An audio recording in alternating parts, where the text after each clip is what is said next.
and suddenly the ride is over. The music stops, and you die silently in your cubicle to the soundtrack of fingers rattling on a keyboard. And after that, I just sort of space out for about an hour.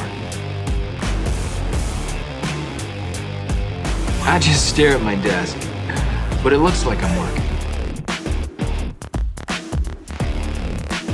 I'd say in a given week, I probably only do about 15 minutes of real, actual work.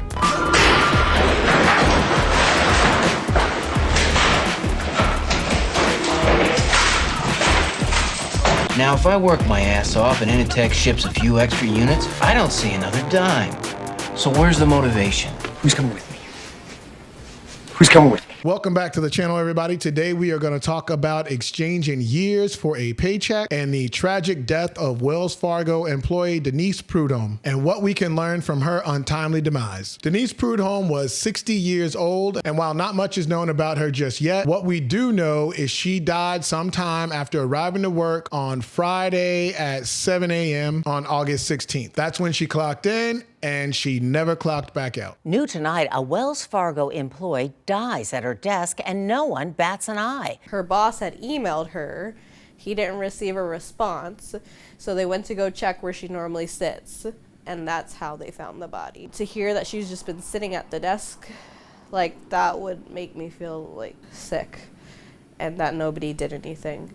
That was how she spent her last moments. Now, I'm sure the majority of you guys have already heard about this story, but Denise wasn't found until 4 days later, after several employees at the Tempe, Arizona location complained about a foul odor. And this was mainly passed off as something to do with the plumbing. So what this means is this woman died sometime during the day on Friday and sat there the entire weekend dead at her desk. No one wondered where she was at on Friday. No one wondered why she was working so late. No one wondered where she was over the weekend. And the following Monday came and that location opened up and people went back to work as normal and still didn't notice Denise hadn't been heard from or seen since last Friday. And it wasn't until Tuesday that a random security check found Denise's body in her cubicle on the 3rd floor. And you have to ask yourself, is it worth it? Is anything worth working for an employer that could have your dead body sitting in their office for 4 days before they accidentally find you? And that's what the crux of this video is. Denise's story, while terribly tragic, illuminates a larger issue in America and hopefully sparks a conversation we all need to have. What the hell are we doing with our lives? I mean, I don't think the human condition was ever designed to fit within 4 walls. Now, I don't know what Denise's job was at Wells Fargo, but the fact that she missed nearly 3 days of work and no one noticed is insane. We are burning our lives away like candle wicks, and for what? Most corporate jobs don't make anything anymore. They're just like empty Legos stacked on top one another. It's functions supporting functions supporting functions, so far removed from the operations that they don't even know what the company does. This is why so many employees spend their entire day in meetings and never actually get anything done. There's an interesting video by Luke Smith. It's about 2 years old, and he proposes that the economy is fake, jobs are fake, and money is fake. Here's my contention. The modern economy is more or less entirely fake.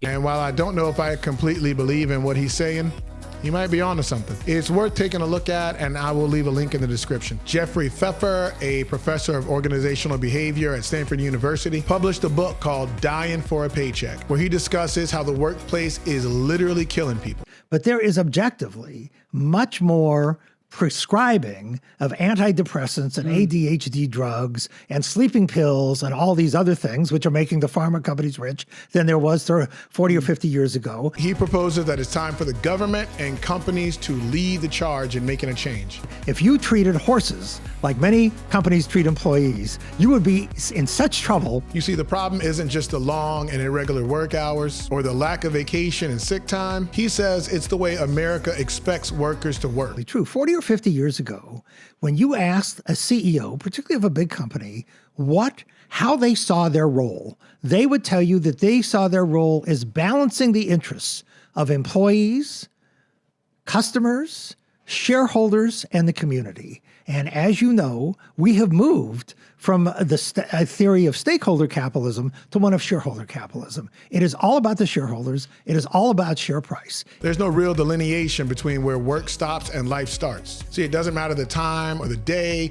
If something happens at work, employers expect you to drop everything and deal with it. In the book, Jeffrey says with the help of colleagues, they looked at 10 different workplace exposures. Things like economic insecurity, work-family conflict, long work hours, absence of job control. And what they found were these things accounted for 120,000 excess deaths per year, which he said would make the workplace the 5th leading cause of death in America and cost about $190 billion annually in extra healthcare costs. Think about that. Our jobs are killing us, and it's not just a catchy punchline, it's a morbid reality. We are overworked, overstressed, and the data doesn't lie. We have the longest work hours in the developed world, one of the lowest work-life balances, and some of the worst time-off policies. Even employees that say they get great time-off benefits seldom get to use them for fear of falling behind or never having a break in their work schedule. We spend more than half of our life working, yet most people can't point to a single thing that the company does. We're not creating anything. We're not fixing anything. We're not solving any problems. People are stressed to death over a job that won't even notice them when they're gone. Rising prices,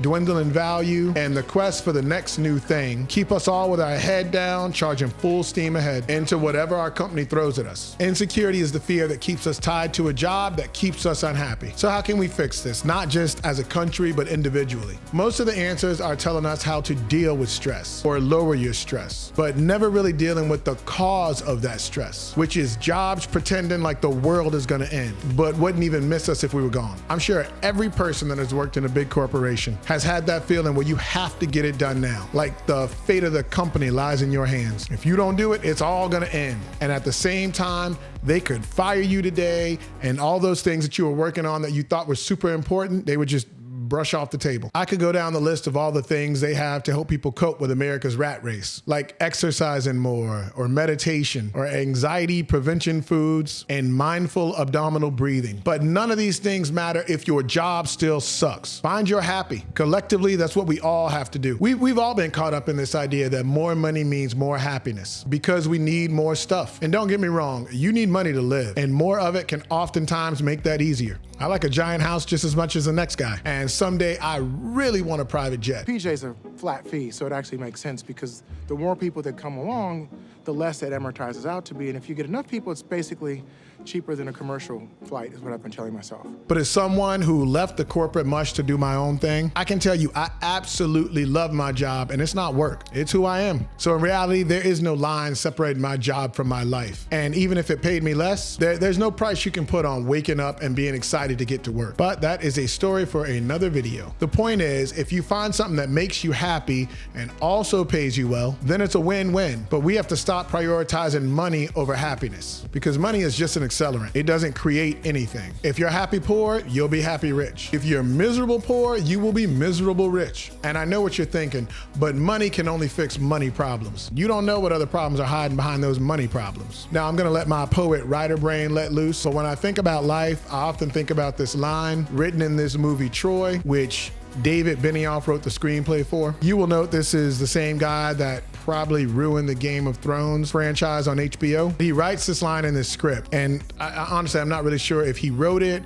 or someone else wrote it, but it often gets misquoted as being from the Iliad, which the story idea is from, but it ends by saying, "We will never be here again." Because any moment might be our last. Everything's more beautiful because we're doomed. You will never be lovelier than you are now.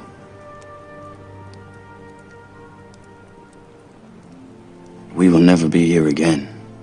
And if you let that soak in, why not make every step you take be in the pursuit of happiness? This country is screaming at you to be fiscally responsible while they charge their lives to a credit card that will never get paid. So go ahead, take that day off, call in sick, spend your savings on a trip to a place you've never been. Life is about experiences. And while you save so you can have an equally stressful life at 70, you're missing out on experiences right now that will mean more to you in 30 years than all the money you could squeeze into a 401k. If we can learn anything from Denise's story, it's that you never know when your last day could be, and you can't get back any of those moments that are past. So start living the life that you want to live and see what happens.